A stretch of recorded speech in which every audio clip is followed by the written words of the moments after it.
Representative Dan Crenshaw puts forward an asylum fraud bill to help curb illegal immigration. CNN's Don Lemon says that Republicans should be treated as a danger to society. And President Joe Biden wants to put back in place the Iran nuclear deal. All that and more here on The Bald Brad Show.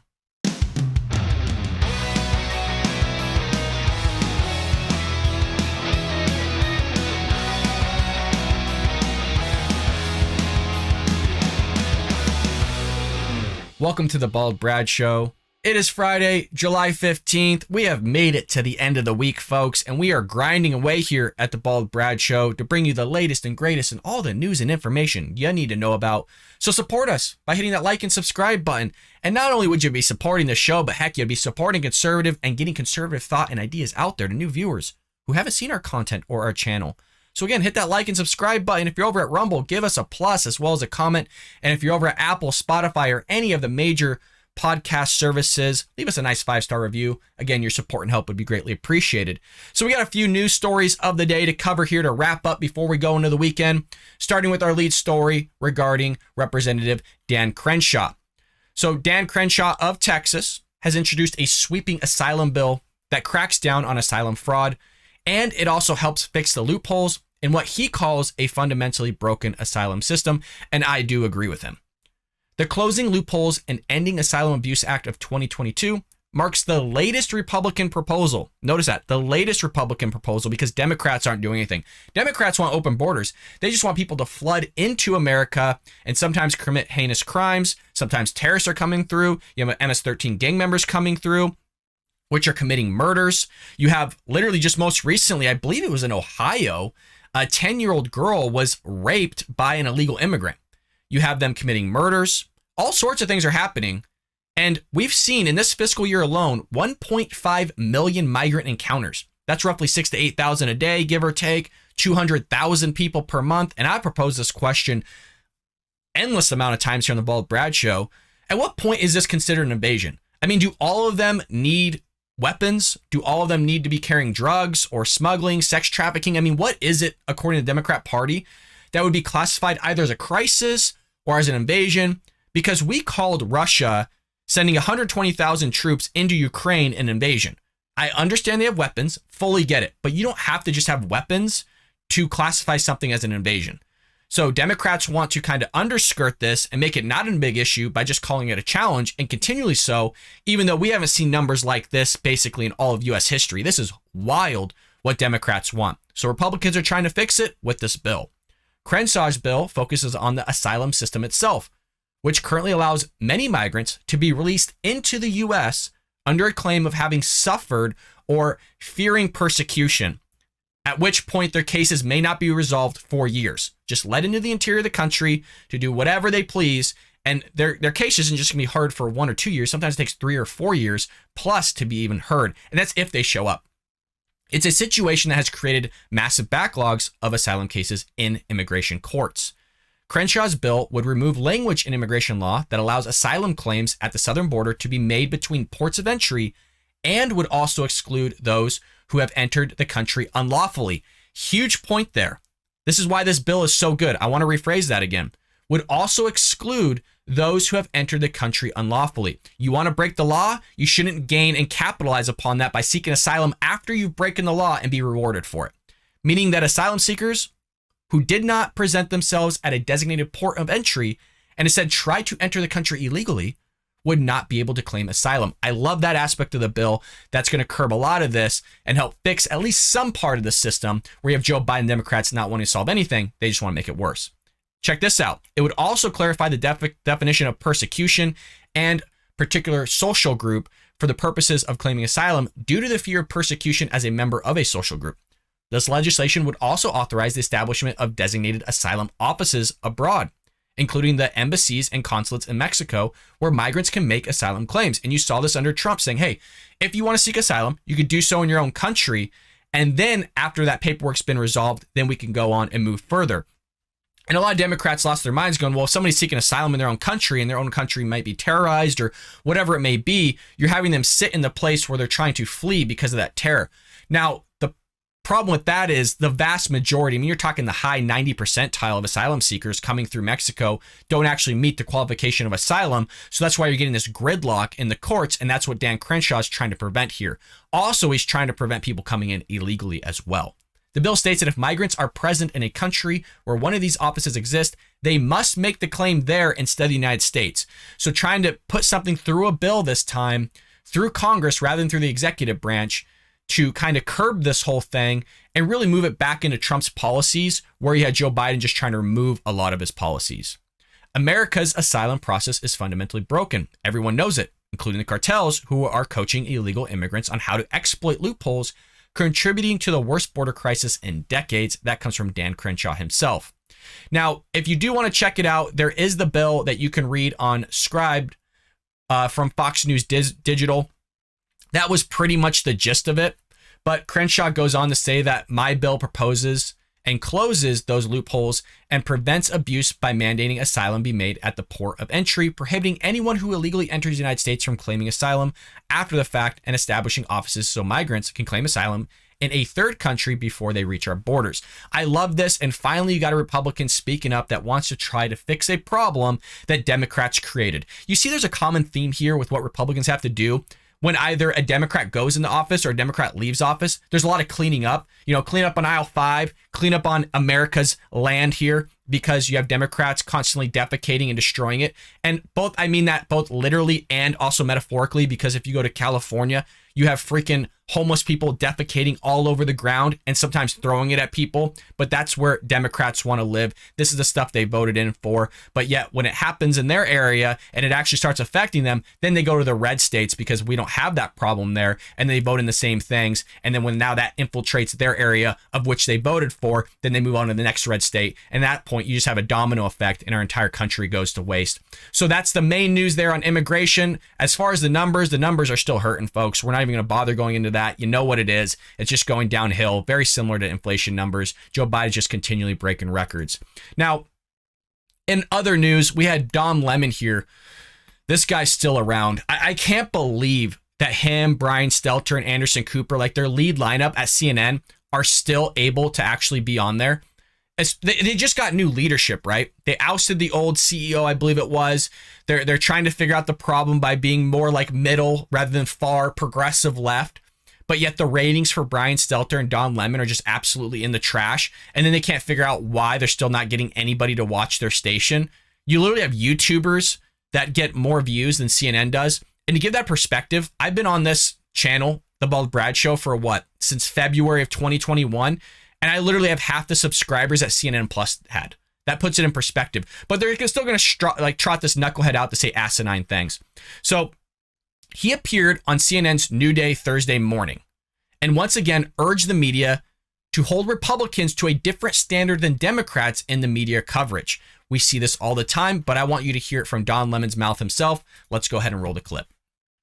Speaking very soberly about the realities of America and American politics right now.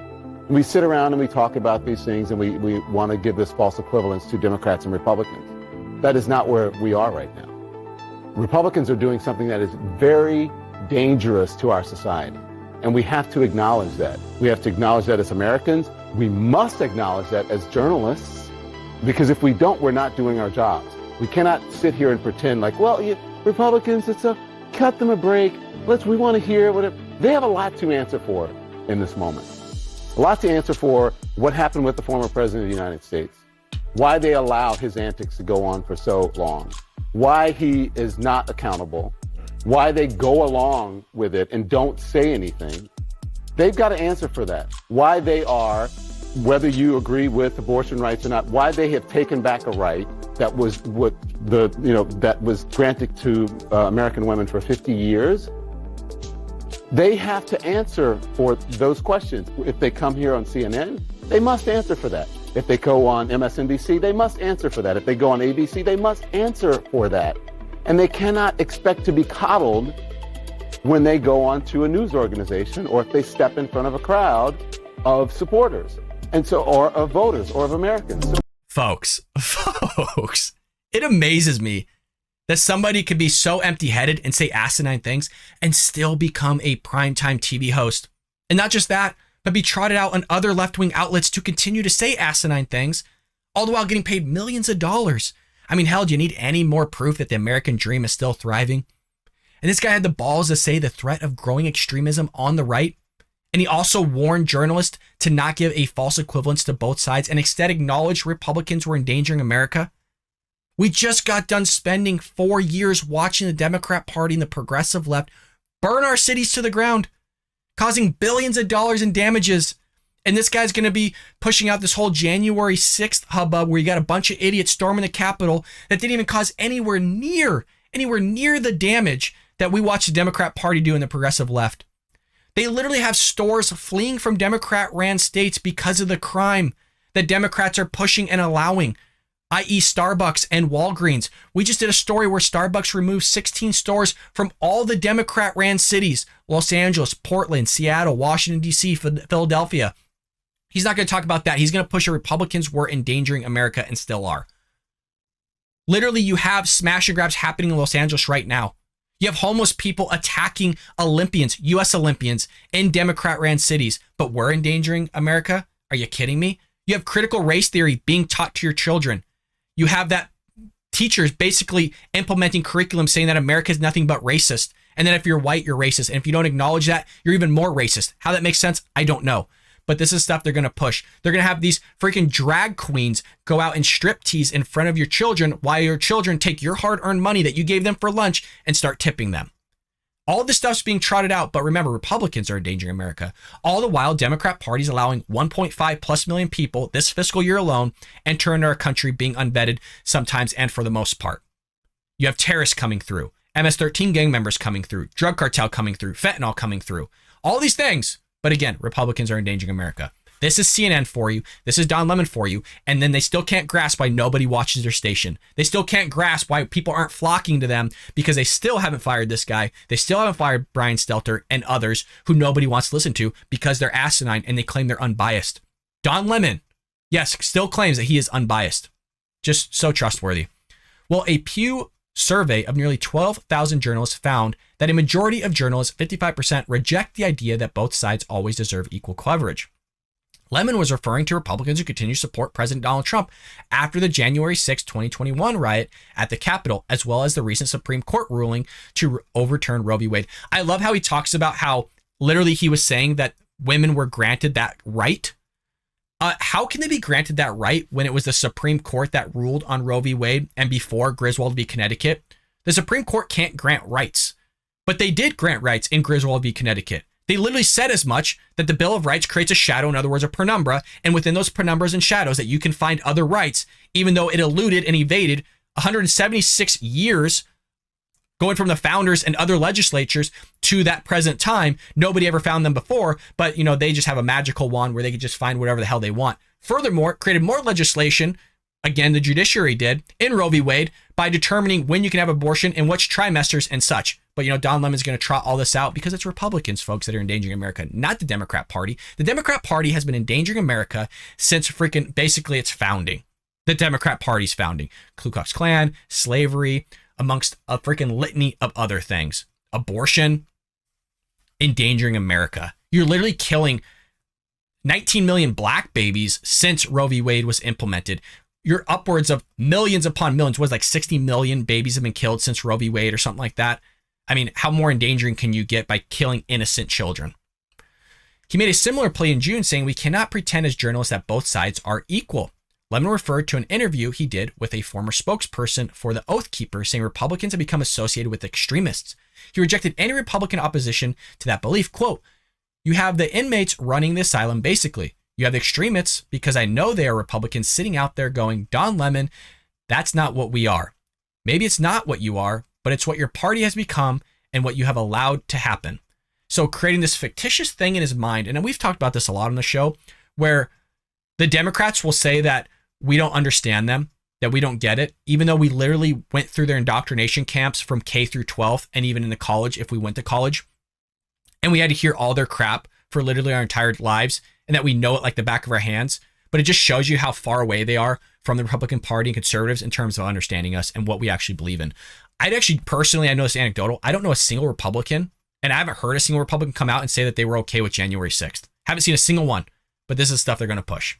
Americans have less confidence in the media than they've had in decades, according to a recent published Gallup poll. Only 16% of Americans said they have a great deal or quite a lot of confidence in newspapers in 2022, while only 11% said the same about television news.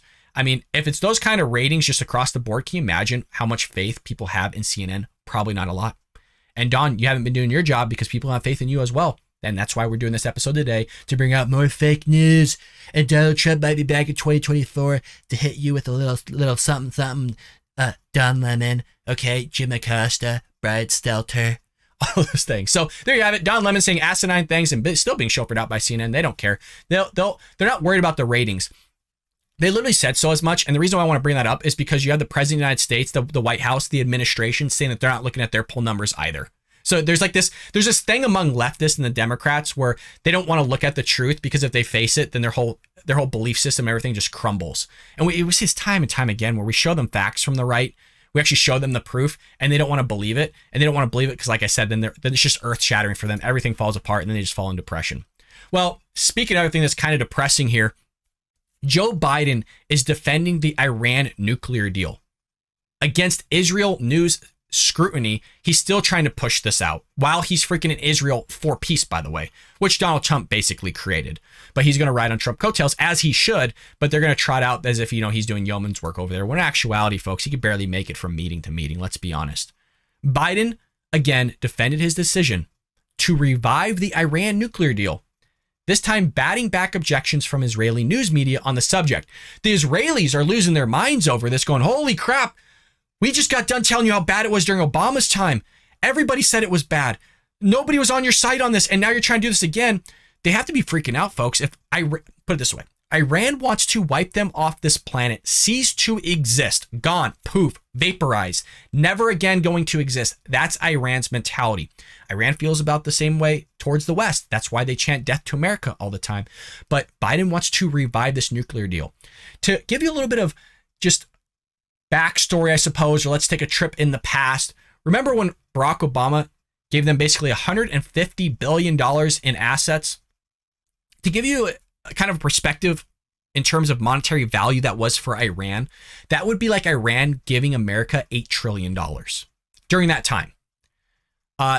They also allowed a 24-day grace period, at least 24-day grace period, to go and inspect any facilities that they thought was basically building a nuke. Furthermore, those that were to inspect it was going to be Iran's own people. So you wouldn't even have the people that you need to actually go and have an unbiased, or excuse me, biased or unbiased, vice versa, or however, because I'm sure you'd have Iranians with the Americans, with the Israelis, whoever was going to go check these facilities out, but actually trustworthy people to go see if they were building nukes. It just keeps going on and on with that whole thing. It's a terrible deal. And I've always said, Thomas Sowell never talks crap on anybody. He literally calls Barack Obama the worst president in U.S. history because of that deal. And Biden wants to put it back in place. This guy is so stupid. I mean, really. There's again, I've always said on the show, I don't just call people stupid all the time. He's just so dumb. He didn't used to be this dumb. I mean, he was somewhat bright, okay, if you look back like 40 years ago. But he's not in control, folks. Somebody else has to be pulling the strings on this puppet. Biden spoke with Israel's Channel 12 in a pre-taped interview that aired Wednesday. The interviewer addressed the Iran deal, citing recent polls that found 75% of Israelis do not trust the Biden administration to consider Israel's interest during negotiations regarding the issue. I'm surprised it's not like 95. Why? I mean, look at Joe Biden. Just look at the guy. How the hell would you trust him with anything? His own aides are watching him at all times to make sure he doesn't trip over cords and die. Why would you trust him with literally freaking anything? I don't even know why he's over there right now. Honestly, I don't know why he's over there. He's not going to do a damn thing. The only thing worse than the Iran that exists now is Iran with nuclear weapons. And if we can return to that deal and hold them tight, Biden said. He again blamed President Donald Trump for pulling out of the deal and providing Iran an opportunity to increase its nuclear proliferation rapidly. It's just it's gone. He's out there off in the ether. He's left us, folks, years ago, and he still thinks Iran is a great deal, the Iran nuclear deal. Iran is closer to a nuclear weapon now than it were before, he said. It doesn't have anything to do with whether or not the Quds force is going to stop or going to continue to be engaged in activities. We can act against them and still have a deal where they curtail their nuclear program, so I still think it makes sense. It makes sense to you, man, but nobody else. And again, it goes back. The Biden administration doesn't give two on what the American people think or what our allies think. He just cares what he thinks. He's not going to put America first. He's not going to put our allies second or anybody else, right? He puts himself first, and then he puts and picks and chooses what he wants to put second. And a lot of times it's never America. The Biden administration continues to push the deal forward while also claiming that Iran presents a regional and global threat. Asked by Israeli journalists in the interview about Biden saying would you do anything to ensure that Iran does not acquire nuclear weapons, and whether that meant using force against Iran, and the president responded, if that was the last resort, yes. So it's always last resort. And you know, it's funny how everybody's butt puckered up when Trump was in office because everybody knew that guy wasn't screwing around. But you got this guy that can't stand on a stationary bike that tries to run across the White House lawn, gets lost, and has to be herded like a sheep or like a piece of cattle by the Secret Service just to get to his own office. And this is the guy that we're having negotiate and make deals across the globe. This is also the same guy that sent 1 million barrels to a Chinese firm that his own son had stake in. Just somehow from our own petroleum reserve that is supposed to be for disastrous events like hurricanes and such in America, he's given to China and other countries. This is the guy that you want negotiating on your behalf? If you just had to pick, right? Even if you weren't a Republican or Democrat, just say for yourself, like you're an independent or whatever.